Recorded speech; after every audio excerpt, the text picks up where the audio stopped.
সোমবার রানীগঞ্জের মারোয়ারি হাসপাতালের সামনে বিক্ষোভ দেখায় হাসপাতাল শ্রমিক সংগঠনের কর্মচারীদের ইউনিয়ন।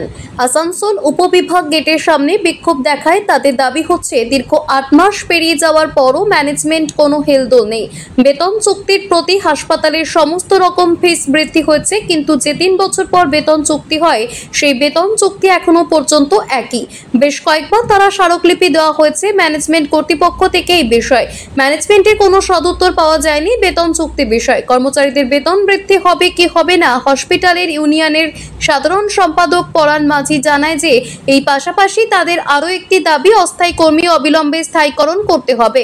নিয়োগ অনুযায়ী এর পাশাপাশি আরও তাদের দাবি, 2 জন স্থায়ী কর্মীকে ম্যানেজমেন্টের পক্ষ থেকে কাজে নেওয়া হয়নি।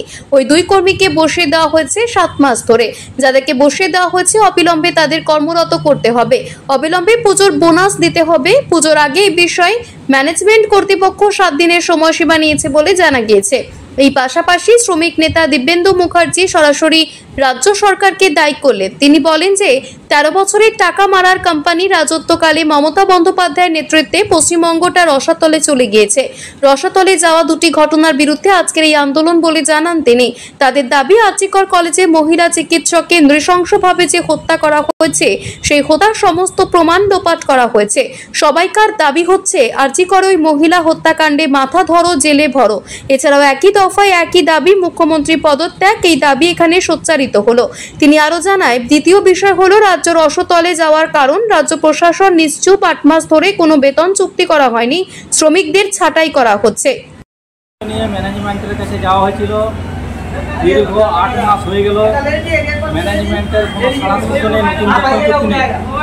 হাসপাতালে বেড ভাড়া, হাসপাতালের টিকিট, আউটডোর টিকিট সমস্ত কিছু ফি বৃদ্ধি হয়েছে, কিন্তু 3 বছর পর যে নতুন বেতন চুক্তি হয় সেই বেতন চুক্তির চিঠি আমরা হসপিটাল এমপ্লয়িজ ইউনিয়নের থেকে ডিসেম্বর মাসের 22 তারিখে দিয়েছি। ম্যানেজমেন্ট তার কোনো উত্তর দেয়নি যে নতুন বেতন চুক্তি হবে না হবে না। আমরা চাই ম্যানেজমেন্ট যে আপনাকে অবিলম্বে নতুন বেতন চুক্তি করতে হবে এবং 7 দিন পর আবার আমরা আসবো। আমরা জানতে চাইছি যে আপনি কবে আলোচনা টেবিলে বসবেন এবং নতুন চুক্তি করবেন।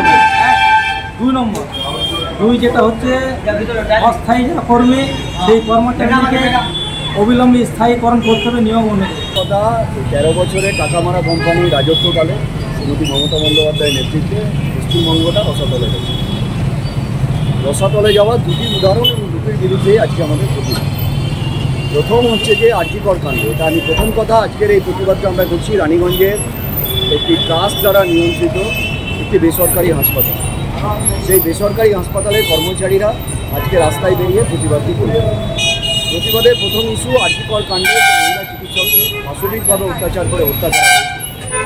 যে হত্যার সমস্ত প্রমাণ করার জন্য কলকাতা পুলিশকে দিয়ে রাজ্যের মুখ্যমন্ত্রী যা করেছেন ইতিহাস আমরা জানি। সিআইটিউর দাবি, আমাদের সবার দাবি, আরজিকরের ওই মহিলার হত্যাকাণ্ডের মাথা ধরো, জেলে ভরো, শাস্তি দাও। একই দফায় একই দাবি, মুখ্যমন্ত্রী পদত্যাগ। এই দাবি এখানে হচ্ছে সোচ্চারিত।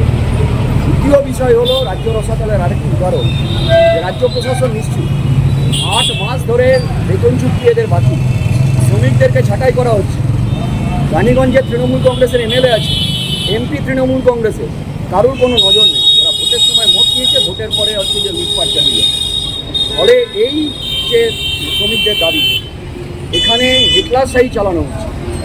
এখানে তুল্যবী শাসন চলছে। ট্রাস্টের নামে একজন ব্যক্তি নিজেকে পৈতৃক সম্পত্তি ভাবছেন হাসপাতাল।